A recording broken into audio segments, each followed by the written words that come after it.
سورۃ النازعات مکی ہے، ہجرت سے پہلے نزول ہوا۔ قرآن پاک کی ترتیب کے اعتبار سے 79 نمبر ہے، نزول کے اعتبار سے 81، یعنی سورہ نبا اور سورہ نازعات کا نزول کا وقت تقریباً ایک ہی ہے۔ اس میں 46 آیتیں ہیں اور 2 رکوع ہیں۔ بسم اللہ الرحمن الرحیم، اللہ کے نام سے شروع جو بہت زیادہ مہربان نہایت رحم کرنے والا۔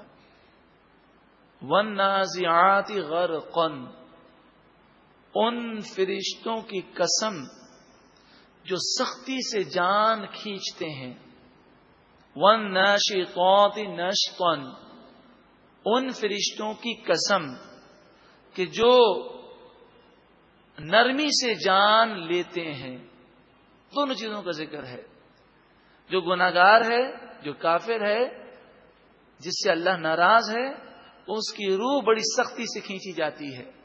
والناشطات نشطا، اور جس سے اللہ تعالی راضی ہے، اس کی روح اس قدر آہستگی سے کھینچی جاتی ہے کہ انہیں روح نکلنے کا احساس تک نہیں ہوتا۔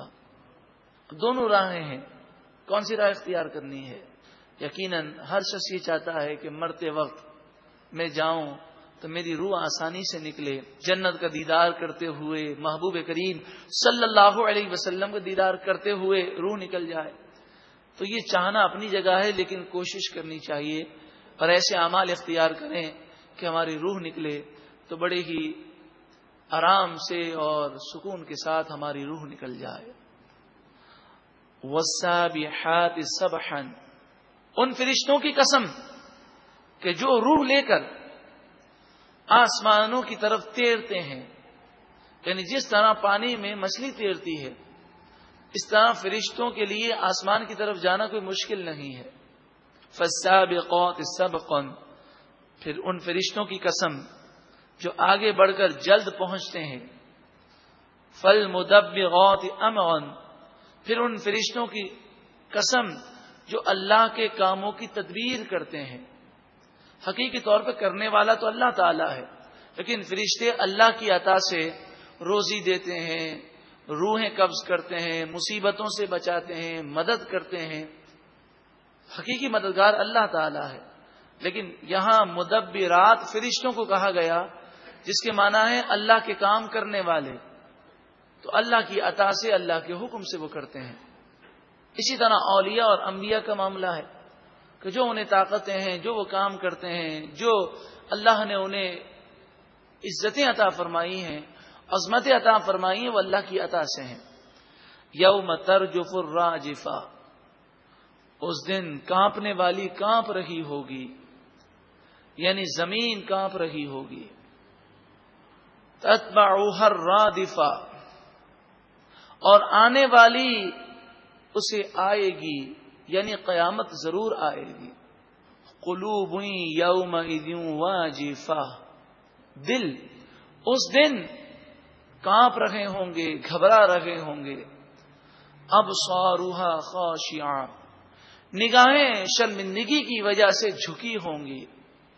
یقولون، یہ کافر کہتے ہیں، اِنَّا لَمَرْدُودُونَ فِي الْحَافِرَةِ، کیا بے شک ہم ضرور الٹے پاؤں دوبارہ پلٹیں گے۔ اَإِذَا كُنَّا عِظَامًا نَخِرَةً، کیا جب ہم وہ سیدھا ہڈیاں ہو جائیں گے پھر دوبارہ پیدا ہوں گے۔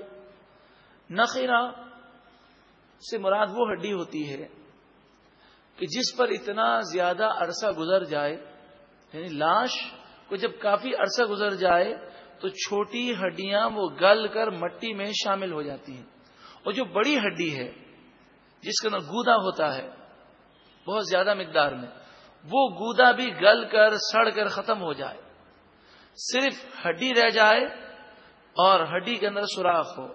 تو ہڈی کے اندر سوراخ بھی ہوتے ہیں اور بیچ میں گودا بھی نہیں، تو جب ہوا داخل ہو کر نکلتی ہے تو اس سے آواز پیدا ہوتی ہے، اس ہڈی کو نخیرہ کہتے ہیں۔ یعنی اب وہ ہڈی وہ سیدھا ہو کر اپنے آخری اسٹیج پر پہنچ گئی ہے، پھر اس کے کچھ عرصے کے بعد وہ ہڈی بھی مٹی بن جاتی ہے۔ کسی کی قبر کھودی جائے اور اس کی لاش اگر ہڈیاں ہڈیاں ہو گئی ہیں تو بسا اوقات ایک دو ہڈیاں باقی ہوتی ہیں کئی سالوں کے بعد بھی. تو کہنے لگے کافر کیا ہماری ہڈیاں گل سڑ کر بوسیدہ ہو جائیں گی پھر بھی ہم زندہ ہوں گے؟ قالوا وہ بولے تلک اذن کرۃ خاسرہ، اگر ایسا ہوگا جب تو یہ پلٹنا بہت نقصان کا ہوگا. کیوں؟ اس لیے کہ ہم نے اس کی تیاری تو کی نہیں ہے، تو وہاں جا کر تو بہت برے پھنسیں گے، کیونکہ ہم نے تو صرف دنیا کو ہی منزل سمجھا، ساری تیاریاں تو ہماری دنیا کے لیے تھیں.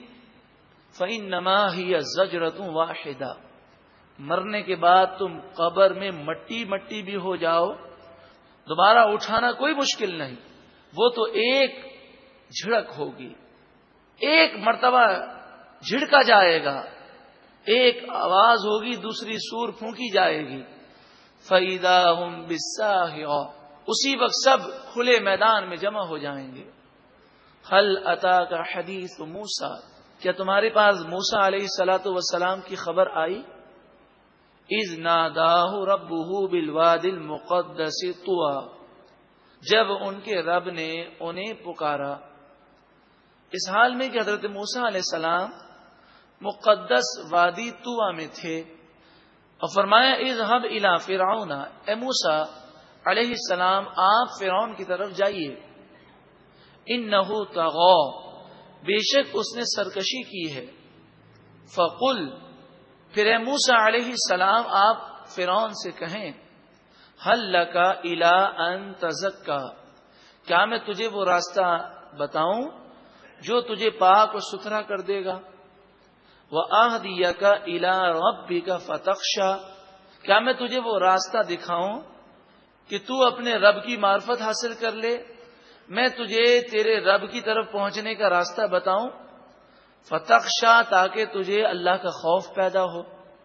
فأراہ الآیۃ الکبریٰ، حضرت موسیٰ علیہ السلام نے فرعون کو بڑی نشانی دکھائی، بڑے بڑے معجزات دکھائے. فکذب وعصا، پھر فرعون نے جھٹلایا اور نافرمانی کی.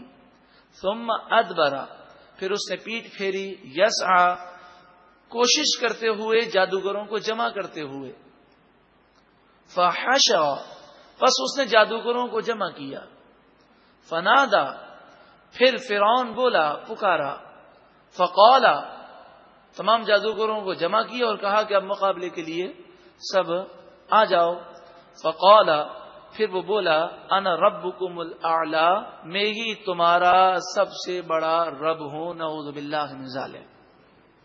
فَأَخَذَهُ اللَّهُ نَكَالَ الْآخِرَةِ وَالْأُولَىٰ، بس اللہ تعالیٰ نے اسے آخرت اور دنیا کے عذاب میں پکڑ لیا.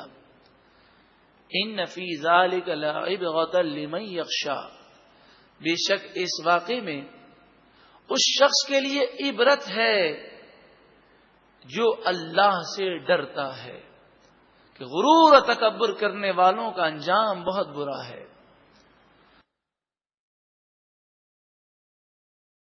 سورۃ النازعات مکی ہے، ہجرت سے پہلے نزول ہوا. قرآن پاک کی ترتیب کے اعتبار سے 79 نمبر ہے، نزول کے اعتبار سے 81.